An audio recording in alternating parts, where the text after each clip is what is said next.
After I shifted into an alpha, I arrogantly showed off to my nemesis, Cameron. I didn't notice the fleeting dark glint in his eyes. A few days later, Cameron shifted in my room. He became an enigma. His pheromones completely overwhelmed me, and his hand reached toward my waist. His voice carried a faint, pleased tone. Alpha. Ha. Persistent. 2. Cameron. I'm sorry, can you stop writing my name down? Cameron didn't stop his hand from marking my name. He glanced at me casually and pressed the pen back down. Remember this, don't lend your school uniform to others next time. I panicked and tugged on Cameron's sleeve, whispering urgently, no, he's disabled. I was just being kind, please don't write my name down again. If I get scolded again, my mom will kill me. Next to me, Dominic, pale-faced, lightly tugged at the hem of my shirt. I should probably return the uniform to you. The next second, Cameron suddenly yanked me forward. Then he pressed the pen down hard, erasing my name with a crisp scratch. Looking annoyed.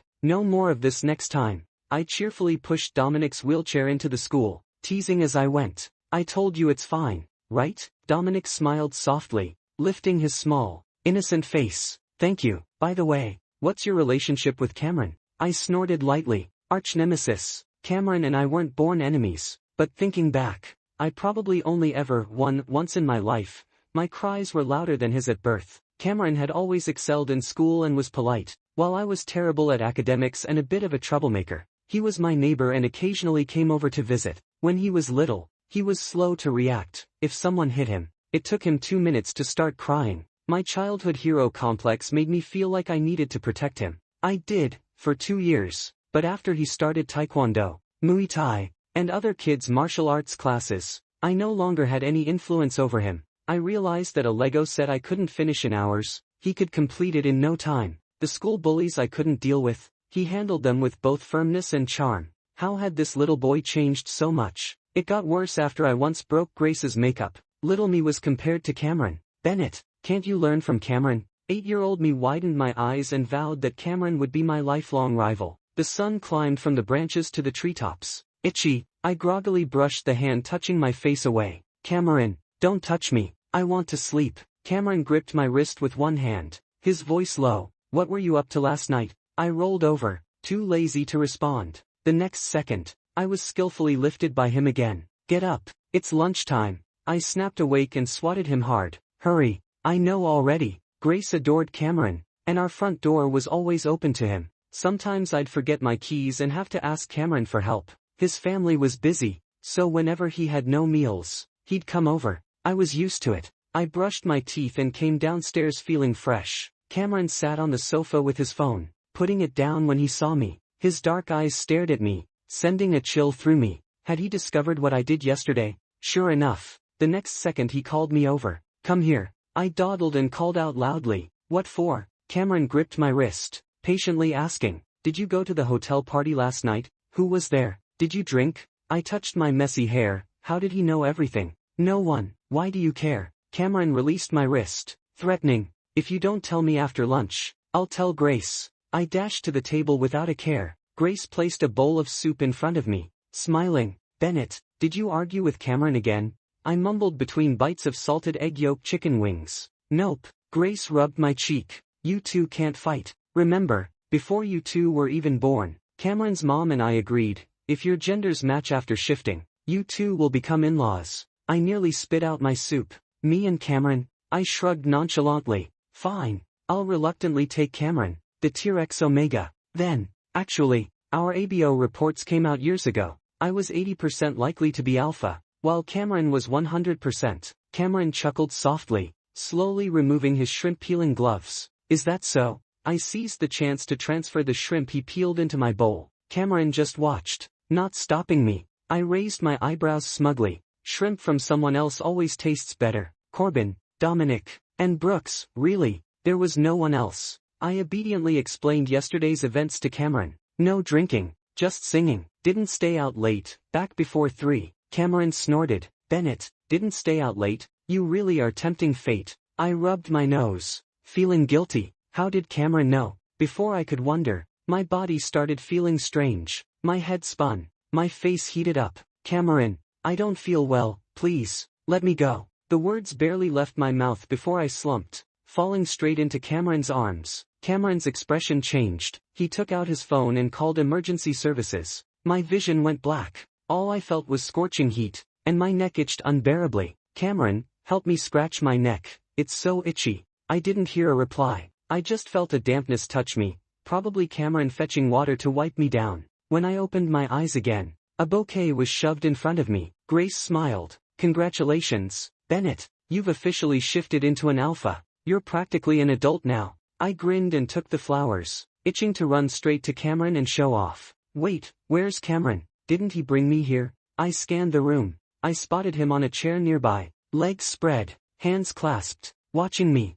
excited. I called him over and peeled off the isolation sticker on my newly grown gland. Cameron, see this? I'm an alpha now. Grace hurriedly helped me stick it back. Bennett, I blinked, dazed, full of what's going on. Cameron reached forward, ruffling my hair, smiling. Got it. Later, Grace explained. A newly formed gland is essentially a private area, more of an invitation for someone to bite you. Of course, after a while, the gland grows back in and becomes invisible to the naked eye. I had unconsciously invited Cameron. Heat surged up my cheeks. Anger, definitely. Grace pinched my cheek. Pay attention in physiology class, not just your studies. I nodded quickly. Got it.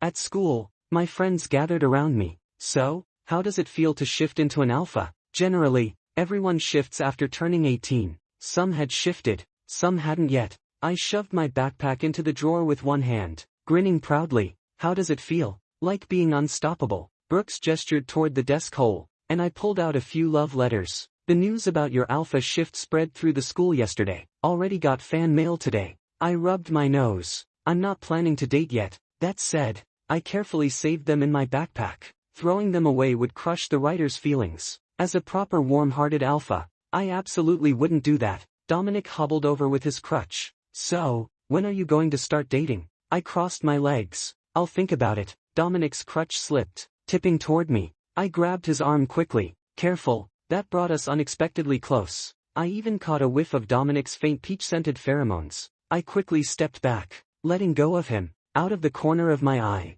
I saw a shadow pass by the door crack. It looked like Cameron. I didn't pay much attention and kept playing around with my friends, but I didn't expect. After school, Cameron cornered me. He pulled me into a shadowed corner where I couldn't see his expression clearly. Bennett, do you know AO has differences? As I suspected, the shadow was Cameron. I raised an eyebrow arrogantly. Of course I know, but Dominic isn't some other Omega. Cameron's voice was calm, but it carried an edge. Is he your desired Omega, or the Omega you want to mark? Or, who? I shivered, staring into Cameron's eyes that sparkled like fire in the dim light. It was like being stared down by a wild beast. I rubbed the back of my neck. None of that. I don't like him. He's just my good friend. None of your business. Cameron's heavy breathing suddenly softened. Bennett, you need to watch your behavior as an alpha. If you don't, I'll teach you properly. I mumbled a few responses. At this point, I had a feeling it wasn't wise to provoke him. Before it got fully dark, Cameron walked me home,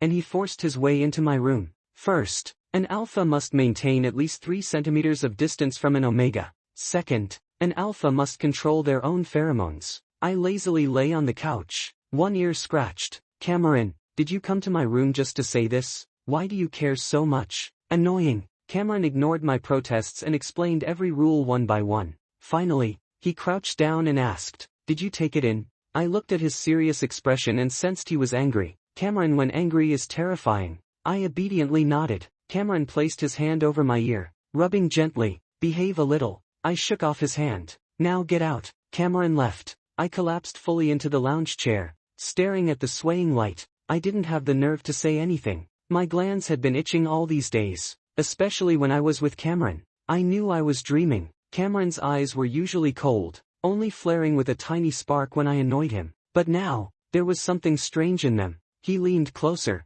bit by bit. Bennett, if you don't behave, I'll fuck you to death. I wanted to say, go ahead. I've never been scared of a fight, but the moment his cool lips touched me, it all hit me. Holy shit, he meant that kind of fuck. Startled, I jolted awake. The room reeked of my pheromones. I clutched my gland tightly. Oh my god, what just happened? I just had a wet dream about my archenemy. Terrifying. Feeling a wetness below, I bounced to the bathroom to change my pants. The rest of the night was sleepless. So, by Tuesday morning, I was groggy as hell. When I saw Cameron doing his routine check, I went out of my way to avoid him. From afar, I noticed the glacial look in the way he glanced at me. Brooks scanned me up and down. Your checkup's fine, right? Why are you sneaking away? I rushed off. I don't want to see Cameron. For the next few days, I avoided not just Cameron but every Omega, especially Dominic. Grace asked me, Bennett, did you have a fight with Cameron? I shook my head, too scared to explain. How could I say? My son had naughty thoughts about his archenemy. He's about to get involved in an AA romance. Grace would probably faint and need hospitalization. Suddenly, a strange thought popped into my head. If only Cameron were an Omega. Then, on Friday, Dominic found me. I want to talk to you about something. Can we meet at the playground bench after school? I figured it must be important, so I agreed. A boring day dragged on. After school, I walked to the playground as promised. A few minutes later, Dominic arrived. His face was flushed, his lips shiny, like he'd applied something, his little face full of nerves. I had my hands in my pockets, feeling the wind blowing hard. I wondered if Cameron would be eating at my place tonight. I barely caught what Dominic said. What? Bennett, I like you. Wait, aren't we just friends? I froze for a second. Then I realized Dominic was leaning closer. Holy shit, I instinctively took a few steps back. But faster still, Dominic's body was flipped over, thrown to the ground. I looked up, seeing Cameron standing there, silent. What are you doing here? Cameron's expression was terrifying. Without a word, he grabbed me and started dragging me home. I shouted as he pulled me along. What are you doing? Let go, Dominic. Cameron stopped, cutting me off. Don't mention him again. I shut up immediately. Cameron's mood was dangerous. At my house, the place was pitch black. Grace was away on a business trip, and the Friday housekeeper had already left. Just me and Cameron. I felt an inexplicable sense of danger. I struggled, tugging at his grip. No, in the dark, I felt Cameron's heated body. You are shifting. Suddenly, Cameron stopped, hoisting me entirely onto his shoulders. My view flipped upside down, my hands flailed. When did Cameron get this strong? We went upstairs, and my bedroom door shut. Something was wrong, really wrong. Cameron's heavy breathing filled my ears. His hands wrapped tightly around my waist. His face tilted slightly, nose brushing against the gland covered by the sticker. My legs went weak. My newly grown gland was incredibly sensitive. Bennett, you're not being obedient enough. His low voice carried a faint reproach. It felt like his nose had peeled away the sticker. My gaze wavered. The air around me was thick with his suppressive pheromones. Cameron, stop, it's so itchy. Cameron ignored me, dragging me to the bed. The moment my whole body hit the mattress, he smiled. Baby, did I ever tell you? Besides being fully shifted into an alpha, I'm 60% Enigma. No wonder I felt frozen. No wonder he was holding me down so tightly. Cameron brushed my hair aside, exposing my smooth forehead, but his face remained against my neck, wetness from my gland spreading. The gland I had just managed to retract was about to be licked out by Cameron. Baby, now tell me, why were you alone with Dominic? Did you want to kiss him? My head was spinning. I just heard the word Dominic, and I blurted out. He said he likes me.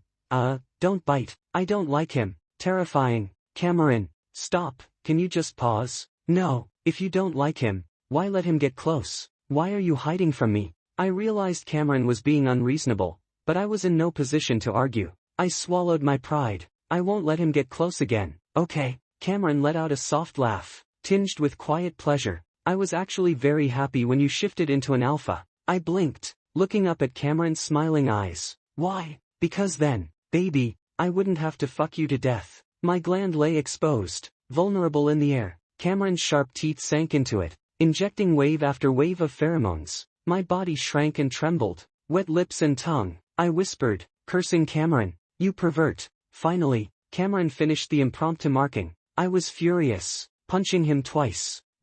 I'm never playing with you again. Cameron curled the corner of his lips slightly. Fine, not friends, not archenemies, how about lovers? I stared into his eyes, ice melting into warmth. His pheromones smelled like wisteria, and now my whole body reeked of it. Who does that, marking someone before confessing? I turned my head. You like me? Since when? Cameron brushed away the tears that had fallen from my irritation with his thumb. Too long ago. I don't even remember. A smug feeling crept into my chest. So when I used to hate you, you weren't upset? Cameron pulled me off the bed, but my weak legs betrayed me and I collapsed again. Right, so if you reject me now, Bennett, I'll be upset too. I waved him off. I'll think about it. Before leaving, Cameron straightened my messy clothes. Don't hide from me anymore, Bennett. My mind went wild with all sorts of thoughts. How could Cameron like me? Secret crushes and all that. And what about me? But he was an enigma. Not only could he subvert an alpha into an omega, he excelled at everything. I couldn't possibly resist Cameron. What if he got violent? My head was a mess. But somehow I was already imagining a future together. Was I starting to like him too? I pulled the blanket over my head and couldn't help but shout twice, cursing at the top of my lungs. Damn you, Cameron. The next morning, I woke up groggy, and nobody was calling me. Where was Cameron? I got up, dazed. Usually, he'd already be at my house pestering me. Downstairs, still no sign of him. That jerk, he had marked me just yesterday. I rubbed my head and awkwardly opened Cameron's chat on WeChat. After thinking for a while, I sent him a message. Where did you go? 2 seconds later, Cameron replied. At the hospital, checking pheromone levels. Don't worry. I didn't want to ask more, but I remembered how busy his family was. Was he really at the hospital all alone? Alone? I asked. Cameron sent 2 crying emojis. Bennett, come keep me company. They're taking blood. Ever since he was a kid, Cameron had been terrified of needles. He would cry uncontrollably at the sight of one. I used to hold him in my tiny arms, telling him not to be scared. He stopped crying as he got older, but he still wanted me by his side. I ruffled my hair, changed my clothes, and sent a reply. On my way. At the hospital, Cameron was waiting at the door. His smile was sweet. Bennett. I awkwardly walked beside him. His hand wasn't idle, constantly trying to hold mine. I quickly hid my hand behind me, meeting Cameron's pitiful eyes. Fine. I put my hand back. After all, he was the one reaching out. At the blood draw room, Cameron rolled up his veined forearm onto the doctor's table. I watched him tilt his head, eyes tightly shut. I stepped closer, resting his head against my stomach. His warm breath seeped through his clothes onto my skin. The doctor glanced at me teasingly, and my face went red despite myself. I pressed my hand against Cameron's hair, soft, fine strands. Soon, the tests were done. Shouldn't be anything wrong, right? I looked at the results with Cameron. He nodded. Nothing serious. The doctor said I've been too irritable lately, and he looked at me while saying it. What, does that mean I'm the one making him irritable? I rolled my eyes. You still need to be careful yourself. Cameron smiled, tugging my hand. You could have answered me back then. You know, ever since Cameron confessed, it was like a beast had been unleashed. No longer just childhood friends or archenemies. Now he demanded a boyfriend status from me. His possessiveness was terrifying. Annoyed, I grabbed Cameron's phone and started scrolling. I was his pinned chat. Scrolling down, I saw my friends' WeChats, and none of them had hidden their moments. No wonder Cameron always knew whenever I went out. In front of him, I angrily deleted all those friends. Cameron lazily asked, Bennett, are you planning to let me put a location on you? That little devil thought of everything. I warned him. Cameron, if you try that, you really won't have a chance. Cameron went quiet, his pinky brushing against my leg. Yes, sir. 9. After I went to school, Dominic was still trying to find me. He cautiously asked across the desk, can you give me one more chance? Brooks and Corbin looked awkwardly at me. Bro, you need to be honest with each other after all these years. I rolled my eyes. This wasn't just about brotherhood anymore. This brother had developed predatory intentions toward me. If I didn't reject Dominic today, tomorrow he'd also be, well, you know. So I grabbed my 2 clueless friends by the shoulders and whispered. Dominic confessed. What do I do? Corbin chuckled. You're the only one who thinks he's just a bro. I've seen it coming for a while. Brooks widened his eyes. Oh, damn. Well, you don't have someone you like. Dominic's a brother, at least you know him. Give it a shot. Hearing that, I instinctively wanted to protest. Who says I don't like anyone? The room went quiet for a moment. Then Dominic asked again. I just want to talk. I won't do anything else. Fine. Maintaining at least a meter of distance. We talked. Do you like Cameron? My heart skipped a beat, caught off guard by being guessed correctly. I touched the back of my neck. Embarrassed. How? How did you figure that out? Actually, I don't. I mean, Dominic's expression was serious. Have you noticed Cameron's issues? He doesn't want anyone touching you. Doesn't want you socializing with others. I can see it in his eyes. Possessiveness like a wild beast. If you're with him, your freedom will be controlled. He'll want to keep you locked up. hoping you never leave his side. I thought about it carefully. I could actually accept that. Someone takes care of your meals, your needs. Cameron even stops me from getting close to shrimp smells. So after mulling it over, I seriously answered Dominic. Alright, if it's Cameron, I can accept it. After all, if you love someone, you love all of them. Dominic smiled wryly, bitter but amused. Damn it, Cameron's gonna enjoy this too much. Dominic, the ever-proper guy, just swore, something he'd never done before. I followed his gaze. Cameron was smiling, looking toward the sun, shadows falling across his face. Dominic scowled and spat. Cameron smugly raised an eyebrow, stepped forward, took my hand, and led me away. 10. First, give your partner enough freedom. Second, don't cling to them all the time. Third, show respect and trust. I rattled off more rules, rivaling Cameron's alpha etiquette handbook. Cameron obediently nodded, sliding his hand onto my waist. I want to hear that again. Can you say it once more? I rolled my eyes, teasing him. What? Say what? Cameron buried his head into my neck, acting unusually coy. Weird. I couldn't resist, so I pulled his head up like tugging a carrot, both hands on his cheeks. I like you. I love you. Cameron froze. Tears suddenly welled in his eyes. I laughed, calling him a crybaby, but my own chest tightened strangely. I thought, no matter what, we would always be happy together. Cameron's perspective. 1. For as long as I could remember, Bennett had been a huge part of my life. Mom liked to take me over to his house. My earliest memory of him, he was wearing a bright red cape, still in diapers, but yelling that he was going to be Superman. I found it funny, but couldn't express the emotion. Later, my family doctor told me I had an emotional expression disorder. Bennett always thought I was a bit dazed. If someone pushed me, it would take 2 minutes before my feelings could react. Over time, with practice and Bennett's protection, I got much better at expressing my emotions and handling my feelings. But I loved the sense of security Bennett gave me.